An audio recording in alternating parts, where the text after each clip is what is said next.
नमस्कार, तुम्ही पाहताय लाईव्ह महाराष्ट्र झोन न्यूज आणि मोहोळ तालुक्यातील शेटपळे येथे नुकतेच संघर्ष योद्धा मनोज जरांगे पाटील यांची सभा पार पडलेली आहे। लोकांच्या प्रतिक्रिया काय आहेत, सकल मराठा समाज बांधवाच्या प्रतिक्रिया काय आहेत, आपण जाणून घेणार आहोत। स्वागत आहे तुमचं लाईव्ह महाराष्ट्र झोन न्यूजमध्ये।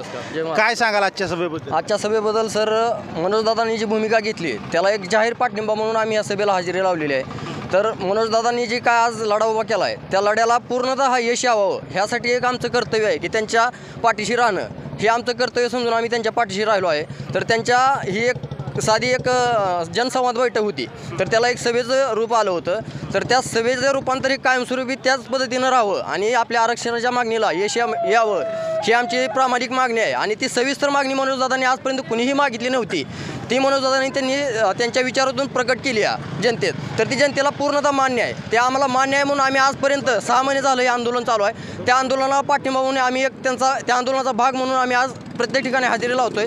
तर त्या हजेरी लावल्यानंतर त्या आरक्षणाला एक साथ मिळावी आणि त्या आरक्षणाचं रूपांतर चांगल्या यशस्वी मार्गाने चालावं ह्यासाठी आम्ही ह्या सभेला 10% आरक्षण मिळालं आहे आता मराठा समाज बांधवाला, तरी पण काय नेमकं 10% आरक्षण आजपर्यंत गेल्या वेळेस पण 13% आरक्षण दिलं, ते तुमचं कोर्टात टिकलं नाही, ते रद्द झालं। आताही तेच होणार आहे। हे कसं आहे, निवडणूक आली की तेवढ्यापुरतं एक गाजर दाखवायचं आणि गाजर दाखवायचं, नंतर त्या समाजाची मतं गोळा करायची, मतं गोळा केली की नंतर परत समाजाला दूर लोटायचं आणि हे असाच कायमस्वरूपी ह्या आरक्षणाचा मुद्दा ठेवायचा, म्हणजे त्याच्या पाठीमागे राजकारण करता येईल। हे आजच्या पुढाऱ्यांचं एक हे झालं आहे, साधन झालं आहे। तर त्या साधन आम्ही आज हे साधन त्यांचं मोडीत काढणार आहे, कारण हे आम्हाला साधन ठेवायचं नाही। आज मराठा समाजाचं भरपूर नुकसान होतं आहे। प्रत्येक ठिकाणी म्हणजे तुमचं शिक्षणात सवलत भेटत नाही, प्रत्येक ठिकाणी चांगल्या चांगल्या पोस्टवर आपला मराठा समाज कुठेही पोहोचत नाही। आज मराठा समाजाला फक्त एक शेती म्हणूनच एक हे राहिलं आहे साधन जगण्यासाठी, पण त्या शेतीत पण आजकाल असं झालं आहे की लोकसंख्या वाढली, शेती पण तेवढी राहिली नाही, पहिली जेवढी होती त्याच्यानंतर आता शेती पण कमी कमी प्रमाणात येत गेली।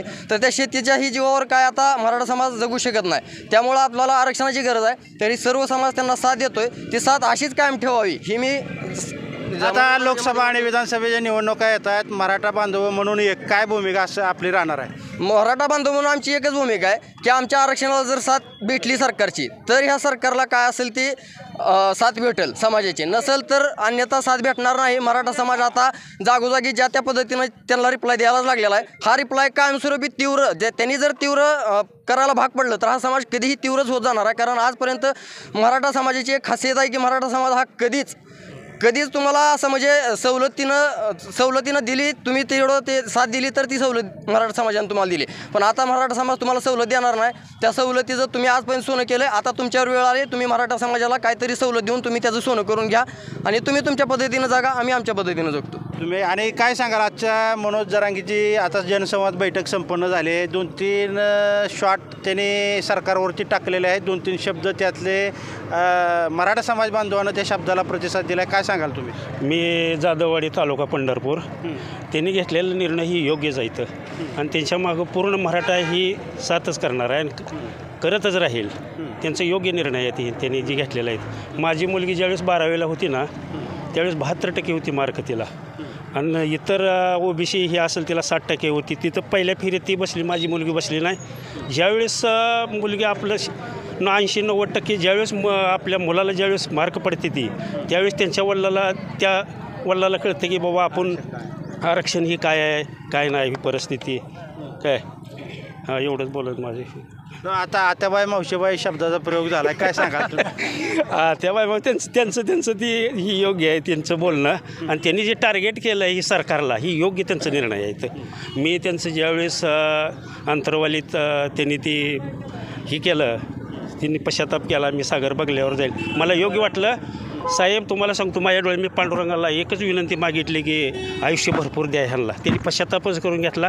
ह्या टेन्शनमध्ये जर समजा जर काय त्यांना कमी जास्त झालं असतं, माझ्या डोळ्यातून पाणी आलं तर त्यांना एवढी परिस्थिती बघून त्यांचं योग्य निर्णय आहे। तर मी अभिमानानं सांगतो त्यांच्याबद्दल। म्हणजे तुमची हयात गेली आता लेकरासाठी तुम्ही नाही ते 100% लेकरा बाळाला आरक्षण मिळाल्यानंतर कुठंतरी नोकरी भरती, तर माझ्याही मुलाची BSc ॲग्री झालेली आहे, ती बी परीक्षा देत आहे MPSC काय करतं आहे, पण त्यातनं देखील ती थोड्याच मार्कात जात आहे ना, असलं होतं आहे ना। तर हे आहेत मराठा समाजाच्या भावना, आरक्षण नोकरीत असायला हवं आणि सगळ्याच बाबतीत आरक्षणामध्ये सवलत मिळणं गरजेचं आहे, नाहीतर मुलांचं कसं वाटोळं होतं हे जाधववाडीच्या सकल मराठा बांधवानं सांगितलेलं, काय सांगाल तुम्ही? मी मनोज जरांगे पाटलांचं अभिनंदन करतो आणि जे ते मराठा आरक्षणासंदर्भात जी भूमिका मांडत आहेत त्याचं सर्व मराठा समाजाच्या वतीने आम्ही स्वागत करू.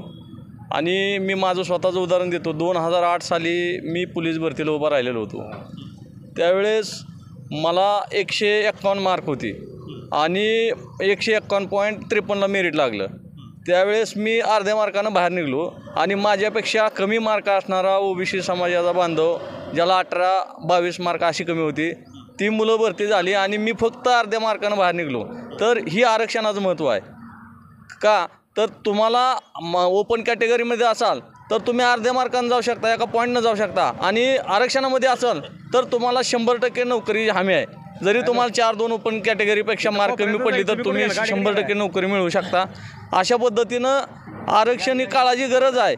आणि आता आमचं नुकसान झालं आहे, आमच्या मुलाबाळांचं नुकसान होणे ह्या भावनेनं आम्ही जे मनोज जरांगे पाटील लढा उभारतात आणि जी ओबीसीमधून मराठा आरक्षणाची मागणी आहे त्याच्याबरोबर संपूर्ण महाराष्ट्रातील मराठा समाज आम्ही खंबीरपणे उभा राहू आणि त्यांच्याबरोबर जे ते ठरवतील ते धोरण आणि बांधतील ते धोरण त्यांच्या पाठीशी उभा राहू. मनोज जरांगे पाटील बांधतील ते तोरण आणि ठरवतील ते धोरण अशा पद्धतीनं मराठा समाज पूर्णपणे पाठीशी त्यांच्या राहणार आहे. आणि आरक्षणात काय गरज आहे, कशासाठी गरज आहे ते आता 2 उदाहरणाने आपण पाहिलेलं आहे. मनोज जरांगे पाटील यांची शेटपळ येथील संवाद बैठकीचं सभेत रूपांतर झालं आणि हजारो सकल मराठा समाज बांधव या ठिकाणी उपस्थित राहिले होते. अक्षरशः सकाळी 10 वाजल्यापासून दुपारी 4-4:30 वाजेपर्यंत मनोज जरांगे पाटील यांचे म्हणणं ऐकण्यासाठी ते उपस्थित राहिले होते. त्यामागचं हे सर्व कारण आहे. कॅमेरामॅन अजित खडकीसह मी रमेश शिरसट, शेटपळ. ज्ञानाला सलाम आमचा.